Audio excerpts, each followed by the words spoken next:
안녕하십니까. 김경국TV 시작하겠습니다.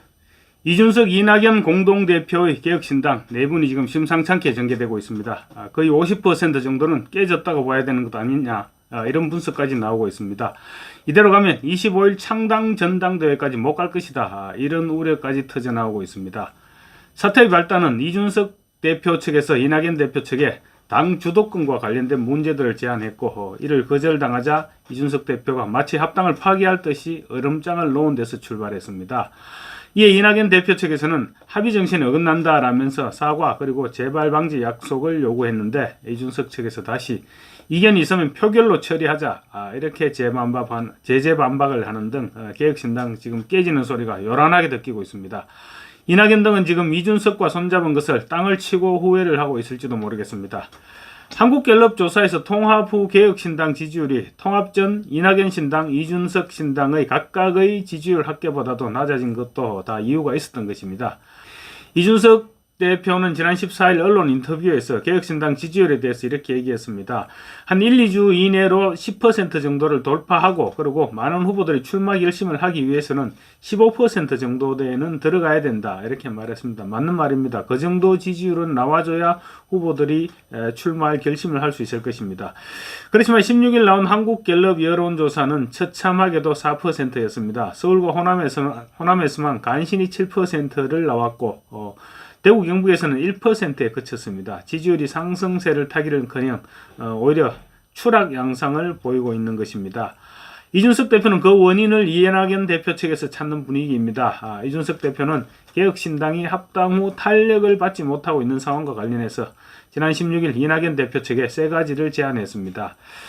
선거 캠페인의 정권을 달라 합의대로 총괄선대위원장은 이낙연 대표가 맡되, 대선 지휘 경험이 있는 자신이 정책과 홍보 등 총선을 주도하겠다는 것입니다. 그리고 두 번째, 새로운 미래에 입당한 배복주 전 정의당 부대표에게 비례대표 공천을 주지 않겠다고 공개 선언하라. 세 번째, 지도부 전원의 지역구 출마를 선언하자. 이렇게 세 가지 해법을 제안했습니다. 그러나 이낙연 대표 측에서는 지도부 전원 지역구 선언을 출마하는 것은 받아들일 수 있지만, 선거 캠페인 정권 요구 문제와 그리고 누군지도 모르는 배복주 씨 문제에 대해서 그렇게 얼음장 놓듯이 요구하는 것은 무례한 짓이로 오히려 이준석 대표가 공동 사과를 해야 된다, 이런 입장을 보였던 것입니다. 박경석 전국 장애인 차별 철폐연대 대표의 배우자입니다. 배복주 씨. 새로운 미래에 입당한 배 전 부대표가 여성신문과의 인터뷰에서 이런 얘기를 했었습니다. 장애 그리고 여성인권 활동가로서 활동해온 만큼 이 정체성으로 비례대표가 되어서 정책과 법을 만들고 싶은 각오가 있다, 이렇게 비례대표 출마 의사를 내비쳤는데, 이준석 대표 측은 이를 받아들일 수 없다는 입장이고, 이낙연 대표 측은 우리와 전혀 모르는 일이다, 이런 입장인 것입니다. 이낙연 대표 측으로부터 제안을 거절을 당한 이준석 대표, 곧바로 그 다음 날인 어제, 그러니까 17일 오전 국회에서 기자회견을 하겠다, 이렇게 밝혔습니다. 이낙연 대표 측에 기자회견을 통해서 통합 무효를 선언하든지 아니면 내부 사정을 폭로를 한다든지 뭐든 하겠다는 식으로 얼음장을 놓았던 것입니다. 물론 회견은 1시간 전에 취소됐습니다. 그렇지만 이준석 대표 애초부터 기자회견을 할 생각이 없었지 않나는 생각입니다. 이낙연 대표 측을 흔들어 보겠다는 생각에서 기자회견을 무기로 사용했던 것이 아니냐는 것이죠. 새로운 미래 측은, 그러니까 이낙연 대표 측은 김종민 최고위원이 나서 반격했습니다. 김 최고위원은 오늘 기자회견을 통해서 이준석이 제안한 세 가지 문제점을 공개했습니다. 그리고 그동안의 혼선에 대한 사과와 재발 방지 약속 등을 촉구했습니다. 이준석 대표 다들 아시다시피 사과란 단어를 모르는 사람입니다. 아마 내일 최고위원회의 굉장히 시끄러워질 것입니다. 어쩌면 내일 최고위원회의 이전에 뜨거운 반응이 나올지도 모르는데, 기자들 지금 이준석의 페이스북을 눈 빠지게 보고 있을 것입니다. 김종민 최고위원은 제3지대의 가장 중요한 원칙은 당내 민주주의다. 이 부분은 절대로 포기할 수 없는 원칙이다. 생각이 다르면 대화를 통해서 합의를 도출해낼 생각해야지. 그리고 또 문제가 있는 사람을 처벌하는 것도 정해진 절차가 있는데, 무턱대고 이준석 대표가 그렇게 요구하는 것은 굉장히 무례한 짓이라는 것입니다. 그리고 김종민 대표 이렇게 얘기했습니다. 우리 새로운 미래는 배곡주가 누구인지도 모른다. 그런데 당원 게시판에 목소리가 올라온다고 나가라고 하는 것은 민주주의가 아니다, 이렇게 지적했습니다. 그러면서 이준석 대표를 향해서 당대표가 페이스북에 공천을 주지 않겠다고 선언한 것도 부적절한데 이준석 대표 며칠 전 페이스북을 통해 이렇게 적었습니다. 전장년에서 주도적인 역할을 한 배복주 씨에게 당대표의 권한으로 공직 후보 추천이나 당직을 임명하는 일은 없을 것이다. 이렇게 선언했습니다. 김종민 최고위원 이 부분을 지적한 것입니다. 그러니까 당대표가 페이스북에 공천을 주지 않겠다고 선언한 것도 부족한데 공동대표에게 같이 함께 선언하라는 것은 민주주의 원칙도 아니고 합당 주체에 대한 예의도 아니라는 것입니다. 김종민 최고위원 말은 점잖게 했지만 이낙연 공동대표 굉장히 화가 난 것으로 보였습니다. 배복주 씨가 누군지도 모르고 같이 가야 된다고 생각하지 않지만 절차와 예의를 지켜야 되는데 이준석 대표 그런 절차와 예의를 무시했다는 것입니다.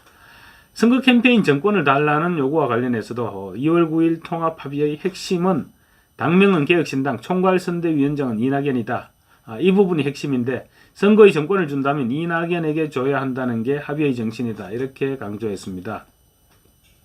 김종민 최고위원은 이준석 대표가 홍보와 정책을 책임지겠다고 이렇게 요구했는데 주요 정책에 대해서는 당연히 최고위원회를 거쳐서 논의해야 된다고 말했던 것뿐이다. 이 부분은 거절한 것이 아니고 민주주의 절차를 제대로 지켜서 하자고 했던 것뿐이다. 이렇게 반박했습니다.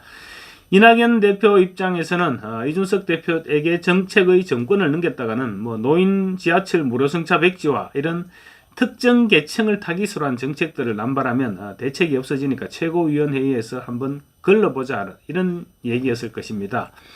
실제로 이준석 대표 측은 총선 정책 발표와 관련해서 고령층 지하철 무임승차 철폐, 공무원 4개 직렬 성별 불문 군필 의무화, 수학교육 국가 책임제, 철도 경쟁체제 도입, 이혼 파탄주의 전환 이런 기존의 화제를 불러일으켰던 식으로 속도감 있게 정책을 발표해 나가기를 원하고 있습니다. 이낙연 대표 측은 바로 그런 정책들이 논란을 촉발하고 갈라치기 비판을 받았던 만큼 이준석 대표에게 이름할 수는 없고 최고위원회의에서 반드시 한번 걸러야 된다는 입장인 것입니다. 김종민 최고위원은 합의 정신은 헌법에 해당하는 것이다. 합의의 본질을 흔드는 것은 태생 자체를 부정하는 것이다. 라고 강조했습니다. 그러면서 그동안의 혼선에 대해 공개적으로는 아니더라도 내부적으로 사과하고 양해하는 과정이 반드시 필요하다.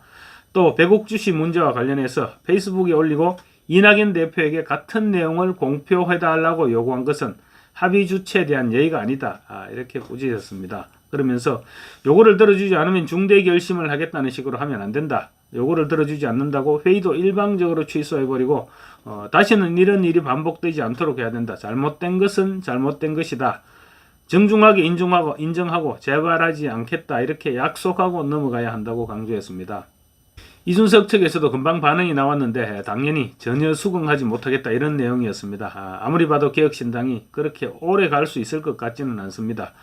이준석 대표 측 김영남 정책위 의장은 입장문을 통해서 우선 배 전 부대표의 입당 문제와 관련해서 당원 자격 심사는 모든 정당이 하는 것인데 이를 하지 말자는 의도가 궁금하다. 누구를 밀어넣기 위해서 당원 자격 심사에 반대하느냐 이렇게 따져 물었습니다. 그러면서 공천받을 가능성이 없다면 그분도 오판하지 않도록 정확하게 말씀드려야 되는 것이 아니냐라고 말했습니다.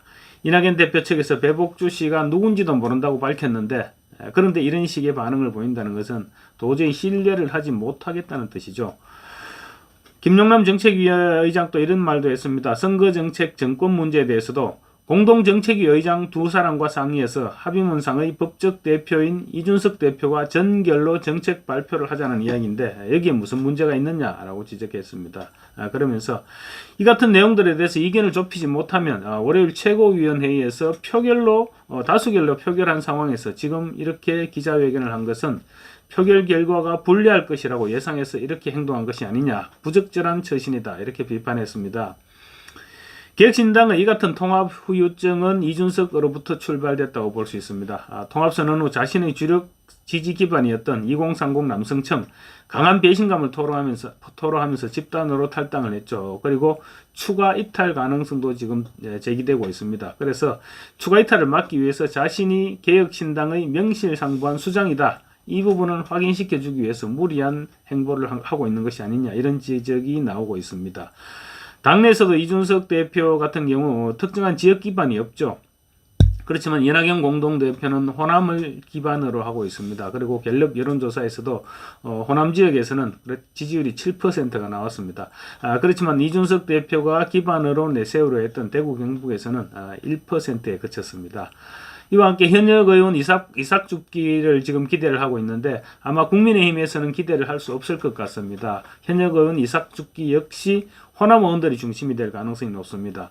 그래서 이대로 가다가는 이준석 대표가 개혁신당에서 토사구팽될 가능성까지 제기되고 있습니다. 마음이 급해졌죠. 그래서 마음이 급해진 이준석 대표가 당의 헤게모니를 장악하기 위해서 자신의 요구를 받아들이지 않으면 통합을 지금 없던 일로 할 수도 있다. 이런 음포까지 들고 나온 것으로 읽을 수 있을 것 같습니다. 그래서 내일 최고위원회의도 이준석 대표 입장에서는 최악의 경우를 밑자르게 깔아둔 상태에서 아마 참석하지 않겠느냐 이렇게 예상됩니다. 점입가경으로 치닫고 있는 개혁신당의 내분 사태를 지켜보면서 이준석 대표 입에서 통합 무산 선언이 터져나오는 것은 시간 문제가 아닐까 이런 생각이 드는데 아마 저 혼자만의 생각은 아닐 것 같습니다. 감사합니다.